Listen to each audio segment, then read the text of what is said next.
Hi guys, good morning. Kumusta kayo? Holiday ngayon. Ayun, magtatahi tayo. Ito yung ginagawa ko kapag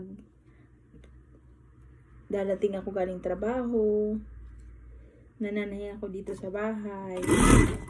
So, ngayon, holiday dito sa Japan. So, medyo marami-rami tayong tatahiin. So, yun. So, tinatahi ko muna itong label kasi mahirap siyang ilagay dahil may maliit siyang kasama. Yan. Ito tayo. Ayan.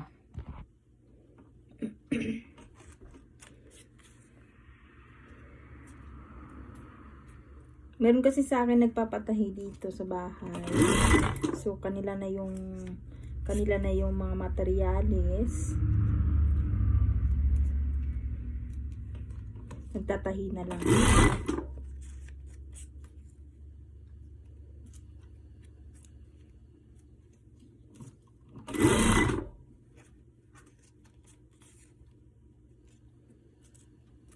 Kasi mahirap siyang ikabit sa tagiliran kapag hindi mo po, kasi may maliit siya. Ayan siya, may maliit. So, kailangan mo talagang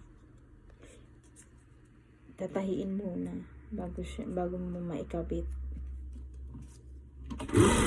So, ayan guys. Ayan yung aking tatahiin ngayong araw na to. So, ayan. This is ito yung makina ko na single. At saka, ito naman yung sa overlock ko. Yan.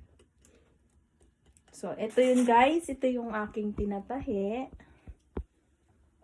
Ito yan. Ito yun siya. Yan.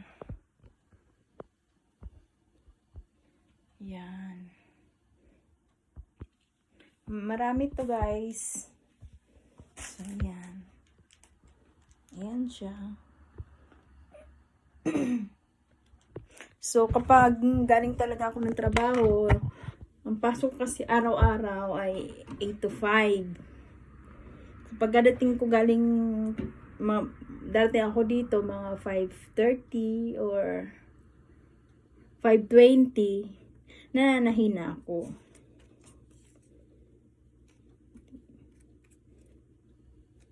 So, mahirap talaga siyang kapag ayan.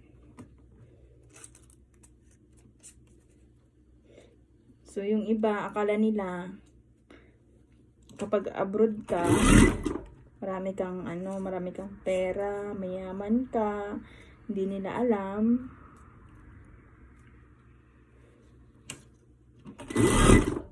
Yan. So,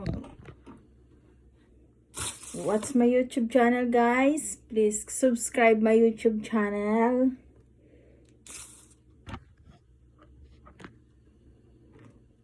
And please don't forget to subscribe and click the button bell para ma-notify kayo sa next video.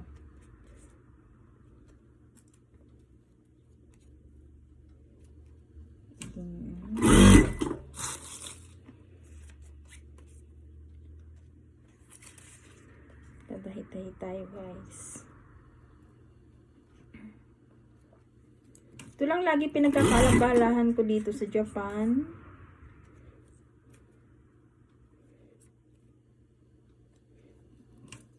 So, sa mga nagtatanong pala kung paano ako nakapunta dito sa Japan. So guys, una kong punta dito sa Japan ay mananahi talaga ako as trainee. So, 3 years akong mananahi dito sa Japan. Pero hindi dito sa lugar namin, sa ibang lugar. Sa ibang place lang dito. Medyo malayo, mga 2 hours yata ang biyahe. Okay, so after kong magtrabaho ng sewer, so umuwi ako ng Pinas, tsaka ako nakapunta rito. nagpakasal kami muna sa Pinas ng asawa ko. Ngayon, bago ako nakarating dito. So, ang trabaho ko naman ngayon dito ay sa factory. Ang mga kasama ko naman ay mga ibang lahi. Mga Vietnam, Bangladesh. So, yung mga trabaho nila, nagwi-welding. Nagwi-welding sila. Ako naman, nagpipress lang ako ng mga bago nila gawin. So, pinipress ko muna yon bago nila i-welding. Yun ang ginagawa ko sa Kaisha. Medyo, sa una, medyo mahirap. Pero ngayon, paisi-isi na lang. Hindi naman kasi ako nagsiset up ng mga makina. Ang lalaki ng mga makina, guys. Sobrang laki. Ang bibigat. Kaya hindi ako pwedeng magbuhat. Yung nag-set up ng mga machine, using manager ko. Kaya ako nagpe-press lang. Kaya medyo hindi naman mahirap sa akin. Sanay na. Pipress lang.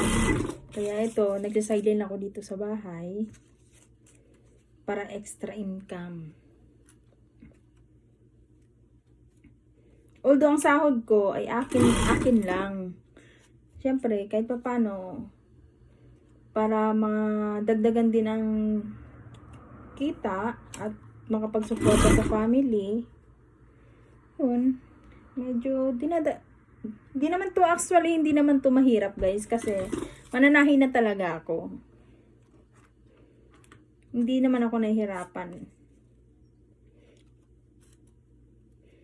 Yun. So, guys, please subscribe my YouTube channel. Don't forget to subscribe my YouTube channel and click the notification bell para updated kayo sa next video. So, guys, sa next video, kasi marami nagtatanong sa akin kung paano ako nakakuha ng lisensya o driver's license dito sa Japan. So, ikikwento ko sa inyo next video ko para ma-share ko din sa inyo yung aking experience kung paano ako nakakuha ng driver's license dito sa Japan. Okay guys, bye!